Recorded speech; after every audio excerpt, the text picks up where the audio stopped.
welcome to Sports in the Morning with a Cup of Joe. 2 creams and 1 sugar. I'll be your host, Evan Pardo. And I'm Alex DiFranco. We got a great show planned for you guys today. We got local soccer superstar Ryan Ross coming on to talk about his fantastic season with the Neuqua Valley Wildcats. And we move up the ladder from collegiate to all professional sports, as this has been a crazy month, especially end of October. And we're looking forward to today's show. We'll be back in a minute with Ryan Ross. Pain is temporary. It may last for a minute, or an hour, or a day, or even a year. But eventually, it will subside, and something else will take its place. If I quit, however, it will last forever.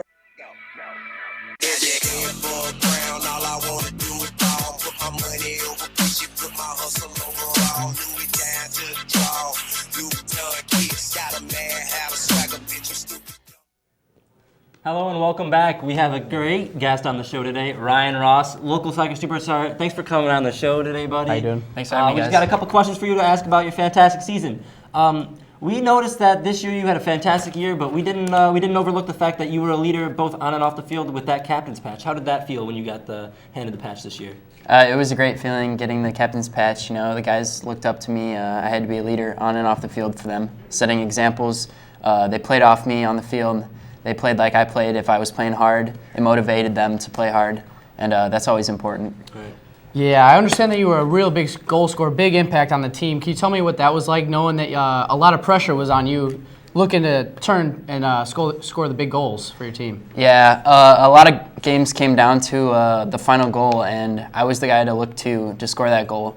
And with 21 goals, the team looked to me at up top playing the forward position. That's expected for me to score the goals. All right, well, we know next year you're going to Bowling Green to play college soccer. How exciting is that? Can you talk a little bit about the recruitment process and maybe how glad you are it's over, or if you enjoyed it? Talk a little bit about that. Yeah, it's definitely a lot of pressure, especially the junior year, looking into colleges, because you kind of got to get it figured out before the senior year if you want to stay organized. And finding Bowling Green, going there for the visits, it just felt like the right place, and I'm really excited for the future and what's to come. Exciting. That's very exciting. So we hope to see some more from you next year coming out of Bowling Green for college soccer. Thanks so much for coming on the show. Thank you very much. We'll be back in a minute with football with JP Georgiana.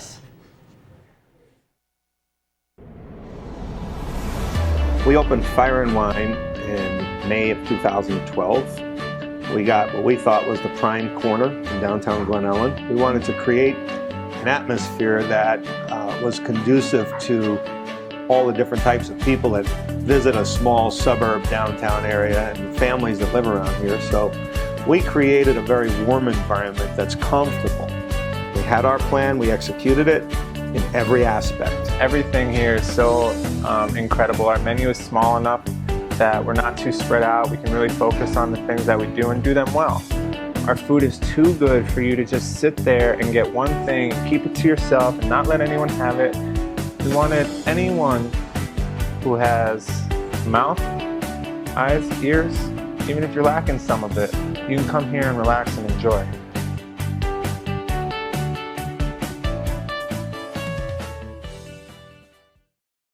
But for now, we're moving up to professional football with our specialist, JP Georgiana. Thanks for coming on the show, JP. How's it going, guys? It's good to be here Yep. again. Everybody knows we're a local talk show based out of Chicago, so let's talk a little bit about the Bears-Packers game this week. It's probably tough to be talking about, but we gotta address it. Well, as a Bears fan, it's a really disappointing loss. With such big expectations for the Bears this year, it was disappointing to see against the Packers, obviously our big rival. Yeah. Such a bad loss. So Jay Cutler obviously not living up to that big contract. Definitely looking to get rid of him. I think the Bears should at least. Maybe through a trade, but Alshon Jeffrey and Brandon Marshall definitely deserve a better quarterback than him. Yeah. Well. Most definitely. There are also a lot of talk going around. Bears looking for a new head coach because of this catastrophic season. Can you talk about that a little bit? Yeah. Well, I'm thinking that for the rest of the season, Mark Trestman's job is really in position that he could potentially lose it. If they don't turn things around, at least bring themselves into the playoff race, which is not looking good being in the conference that they are with Detroit and Green Bay. So unless they can turn it around, Trestman's going to have a hard time keeping that job. All right, we've talked about the struggles of the Bears. Maybe for fantasy users, if they've got a couple of players from the Bears, do you think they would be a good idea to drop them, or maybe look for a trade? Or I don't think it's time to drop them yet. Alshon Jeffrey and Brandon Marshall obviously have been performing pretty well fantasy-wise. Even Jay Cutler's not doing bad fantasy, a top 10 fantasy quarterback. Right. And Matt Forte, obviously, number 3 in running back. So the only guys that maybe you'd want to sit, Martellus Bennett, who's hurt, and then Alshon Jeffrey, you could potentially sit but not drop because he's still a little bit hurt. Right. Well, we hope that was a couple good minutes of insight from JP Georgianis. In a few minutes, we're going to be talking about the other superstar from Chicago, Derrick Rose. A little bit of controversy surrounding him. We'll be back with Oakley Bunce, our NBA consultant, in a minute. Are you tired of online shopping? Are you sick of the same old routine over and over again? Go online, look around for a while, pick something to buy. Where's the thrill in that? Where is the fun? But what if I could tell you there's a new way to shop online? Introducing Fleege by Spectrum, your one-stop shop for online mystery boxes. A boat's a boat, but the mystery box could be anything. It could even be a boat! You might be asking yourself, what is Fleege and what is in our mystery boxes? Check out one of our happy customers now. Because I'm happy. Clap along if you feel like a room without a roof. Because I'm happy. Clap along if you feel like happiness is the truth. Because I'm happy. Clap along if you know what happiness is to you. Because I'm happy. Clap along if you feel like that's what you want to do.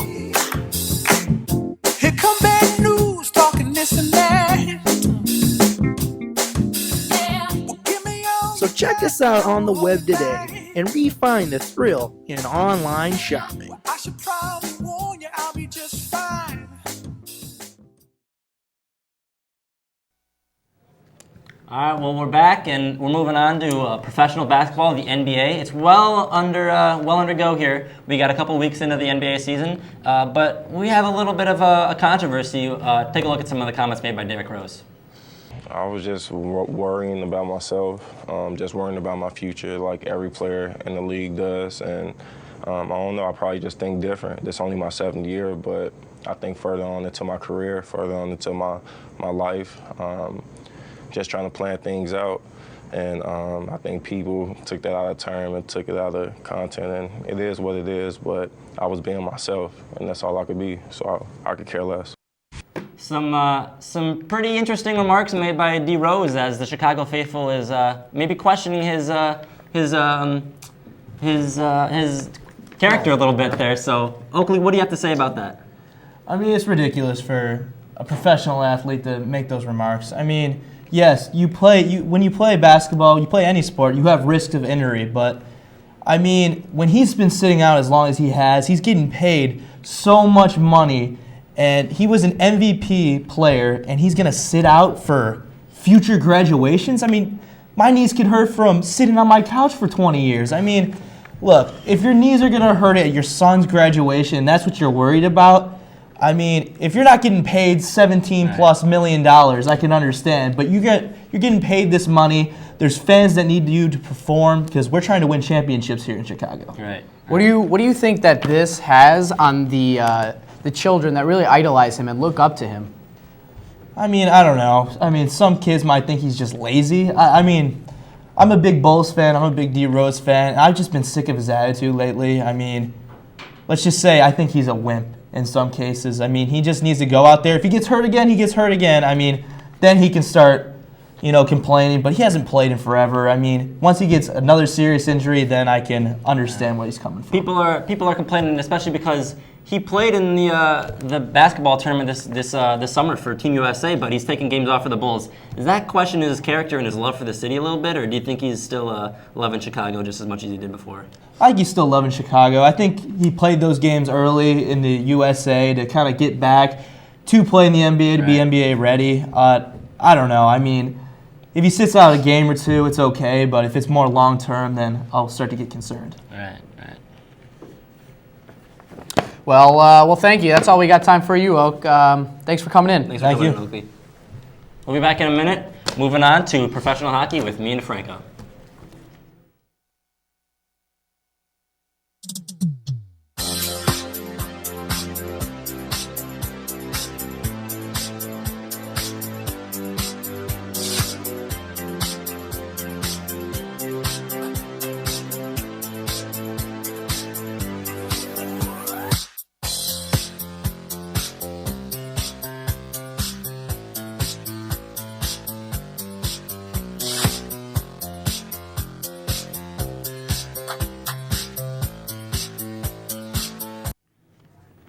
Hello and welcome back. We are now moving on to me and Alex's specialty, the NHL. It's been pretty incredible season so far. Oh, most definitely. There was a lot of great games last night.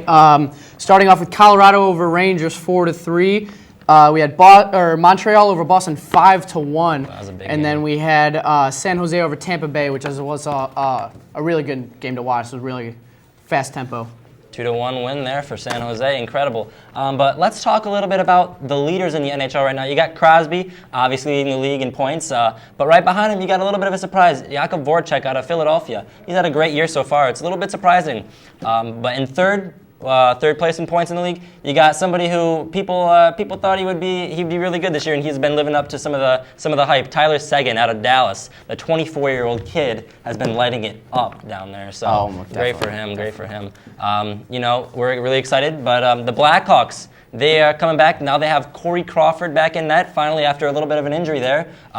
Great for him. The Blackhawks starting to play a lot better as they move the record up. Not a lot of overtime losses and shootout losses this year. They're actually closing down pretty well this year in overtime and shootout. A little bit of surprise based off last year. Last year they were struggling a little bit in overtime and shootout, but this year Kaner's been putting it on and making sure he gets the goals in the shootout. Yeah, it's definitely great to have your starting goalie back also. That could always take a toll on your game, knowing that you got that confidence behind you and that you got that solid goaltender in there. Know that he's always got your back to stop some pucks. And moving on, we're gonna go into the standings for the West or the East.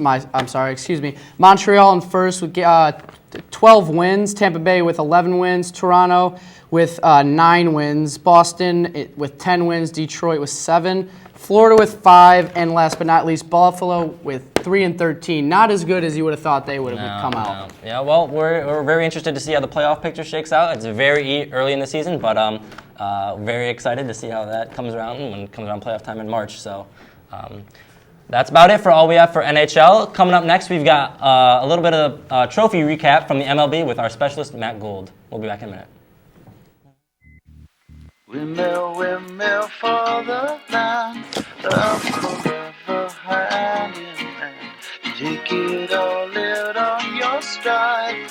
It is taking falling down. Love forever, love is free. Let's turn forever, you and me. Windmill for the land. It's everybody in.